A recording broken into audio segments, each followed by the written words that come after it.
Welcome to week 7. This week we are going beyond the textbook. We are going to focus on the victims of a crisis and how people experience a crisis, not just how institutions respond to them. Your textbook comes from an organizational communication background, a focus on how institutions handle, respond, preserve their reputation, recover, renew themselves after a crisis. In the last 2 weeks of class, I'd like to go a little farther and look at how individuals, people, victims, communities also experience a crisis, sort of from the other perspective, from the other side of things. Much of our literature has focused on this idea of the organization, and most of your readings have not had a whole lot to say about victims, and so that is our perspective today. Just as we learned early in the class, crises have positive and negative implications. Every crisis has its good and bad. And in this section, we are looking at both the good and bad implications, the experiences that people have when a crisis occurs to them. So by looking at the victim perspective, we'll see how they respond, and as a result, I want you to be better prepared as a communicator to think about how you should engage people who are part of a crisis situation. I've given you a series of different readings, period. Some are from different kinds of sources, not just academic sources. The first one I have for you to look at is an essay I did on religious discourse during a crisis. This was during the 1997 floods in Grand Forks and other areas of North Dakota. We had 116 inches of snow back then. We had flooding. We had ice storms. And in this picture, for example, this is downtown Grand Forks. One of the main buildings in downtown also had a fire and burned down to the water line. Flood, fire, disaster all around. One of the things I learned during that crisis, I was living in Fargo, North Dakota, is that one way communities come together are through faith-based institutions. Churches can play an important role in helping people to respond to and to survive, and also to understand how a crisis works. Not only, people need to hear positive messages after a crisis. They need, this whole idea of renewal is a positive message, and faith-based institutions help reinforce that message. In my case, I looked at sermons by individuals in the community and how those sermons helped to frame that crisis in a way that led to renewal and repair and hope for the future. During a lot of crises, churches play an important role. Church-based institutions are credible ones. They often have a leadership that is well known in the community. They have a network of people to support. And after a large-scale crisis has kind of gone away, and FEMA and government agencies and United Way and Red Cross and all those places, when they kind of pack up and leave, the churches are still there. They will be there forever. And so they play an important role in the long-term recovery in terms of a crisis. So in my work, what I've looked at, and I've looked at other crises and other articles as well, I'm interested in how do religious resources define and structure the crisis? They can give it meaning. And the Bible provides ways to, or other religious documents also provide ways to explain what a crisis means and how to respond to them. And so I'm interested in those themes and discourses that help people understand the crisis. Churches are a great community builder. They are a location where people can gather. They have a message of hope. They are good on interpersonal messaging. They have networks of people who can help. And so in many cases, churches have served as a rebuilding place for communities after a crisis. So one thing to think about today is to think about how can a religious organization help a community survive and recover. In fact, every major religious denomination in this country has within their national or international organizational structure crisis management units. Units who come into communities and provide support and aid, not only to their own church members, but the community at large. If you're interested in faith-based related crisis messaging and crisis management, there are groups that do that. And when a large-scale crisis occurs, almost every major denomination is in there using their regional, national, and international resources to help communities recover. And sometimes those aren't as well publicized, but they're often there. And they're another resource that helps communities in recovery. A second article I had you look at was kind of an unusual one. It's about how a group of women, after a terrible tragedy, an accident that a sorority experienced, I believe it was in Texas, how did they recover after the loss of members of their organization and this crash?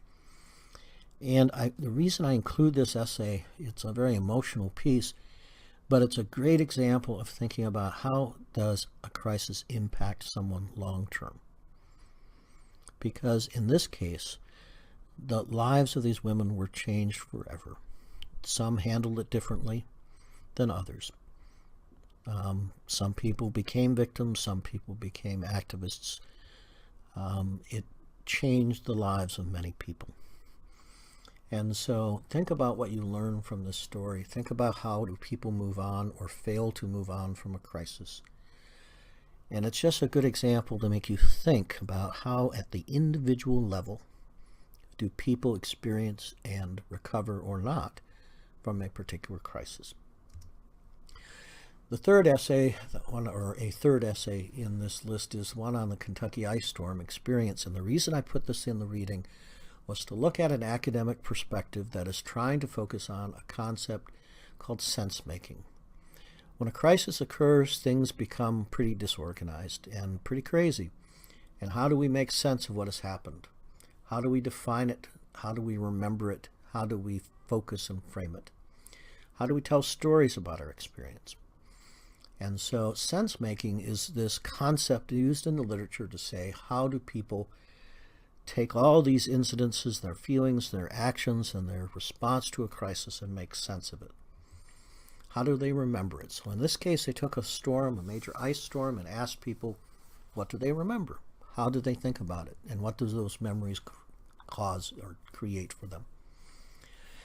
The interesting thing about this essay is the fact that a lot of people experience the crisis or talk about the crisis in positive ways. It was an adventure. It was kind of thrilling. They got to know their neighbors. They learned about each other. They relied on each other face to face. They built new friendships. All of these stressful things while they're out there suffering in the middle of a crisis. The positive things are things that people remember and recall, not how much they suffered or what they lost or what it cost them. And there's a positive aspect to being able to frame a crisis in a positive way. I mean, obviously we recover much faster if we think about what went right and not what went wrong. And so the idea that people think about the good of a crisis means that they're more likely to recover from that. But the key point also to this essay for us to then understand is how do people after a crisis remember it? And how we recall that crisis can be good and bad. For example, if we use too many positive associations with crisis, we are going to underestimate the dangers that a future crisis would occur. So yes, in this case, an ice storm hurt people, and it could have been life-threatening, but we got through. Next time a crisis like this occurs, we think, we'll get through. This is one of the problems in hurricane areas and earthquake regions where people have experienced these crises before, and they think, we did okay last time. It was all right. We'll be fine this time again. And they don't evacuate, or they don't prepare enough because they think it'll be like last time, and it isn't always like last time. And so sometimes too many positive memories are going to cause people to minimize their preparation. On the other hand, if you remember a crisis well enough, maybe it will motivate you to be better prepared and to assess those risks. So it's always interesting to think about how does the community as well as the individual process their experience and what do they do with it. Are they better prepared in the future, or do they avoid it? Do they deny the implications behind it? Do they minimize the dangers that a particular kind of crisis can create for them, or do they motivate and use that experience to become better prepared and to serve them in a better way? So that's sort of the dynamic we want to think about, is what does a crisis do to people's experience? In large-scale crises, like the Oklahoma City bombing, or 9/11, or Columbine, or the Pulse nightclub, or the the Vegas shootings. When a crisis of a larger scale nature occurs in a community, a temptation in today's world, even for smaller crises, is to create a memorial, some recognition that an event occurred at a particular place, and then how do you capture that experience in a way that is meaningful? How do you respond to people's grief? How do you remember the dead? What kind of discourse does a memorial create? So I had you watch, some of the videos from the creators of the Oklahoma City Memorial, and you had a chance to use Sherry Vale's article, and her colleagues use the renewal discourse model that we've talked about so much in class as a way to define a memorial as a renewal resource.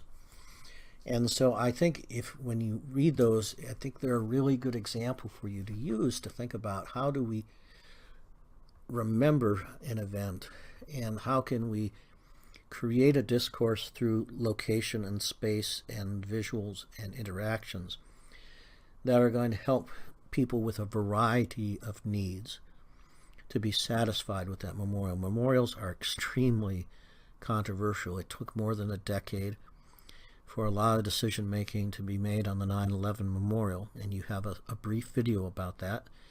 Maybe some of you have gone to New York City and seen it. It's not easy to somehow create in a place a physical response to a tragedy. In some cases, the question is even to do it at all. So, for example, the library where many of the shootings occurred in the 1999 shooting in Columbine High School was demolished. It was razed. A new one was built. People didn't want the old location or facility or building to be used again. And so there's a lot of controversy over how space could be used and how people experience space. A couple years ago, when Prince died, Paisley Park, his studio and home, became a source of grief for people. And now you can take tours of it. It's sort of like Graceland in Memphis for Elvis. They are constantly evolving and trying to decide on how do we use that space to remember the work of Prince, and what does that mean to his fans and the community. And so those people who are running that facility are, addressing the fact, it's also a tourist attraction. It also makes money. There's all those other factors in there, but there's the recognition that we can't just ignore the fact that that location means things to people. So how should we use and address that meaning? So my goal here is for you to think about what are the short and long-term impacts that crises have on people. How do we recognize their loss? How do we create a sense of renewal or hope? How do we imagine creating a memorial that is appropriate, that communicates a message that is useful and valuable and doesn't offend people and also doesn't inconvenience people in too many ways? So the idea of how people experience a crisis is an important thing to think about, because it is communication that allows us to create those definitions, to give meaning. And it could be film, it could be sculpture, it could be a facility, it could be a memorial, it could be a book, it could be photographs, it could be a website, it could be anything. But there are a lot of ways to remember a tragedy and to allow people to reflect and experience that over and over, or to continue to process the implications of those crises. One of the last things I leave you with regards to this idea is thinking even not just on the big macro side, but even individually. When you go down the road, you see a cross on the side of the highway. This photograph is of maybe someone in this class knows this person or this family. This was occurred here in Waterloo, just down the road, I think on University. A young lady died. There are a lot of kind of spontaneous memorials that are created, shrines at disaster sites. Oftentimes the problem is they're on someone's private property.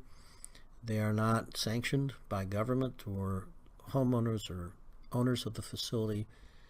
You know, communities all across the country are trying to deal with the placement and limitations they can place on these as well.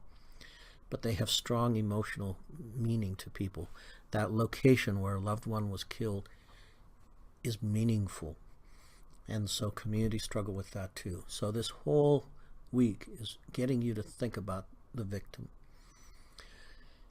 Someday you might be a leader in an organization with a crisis, and you might have workers or members who are affected by it. Think about how a crisis not just affects your bottom line or your business, but your employees, your neighbors, your friends, your family.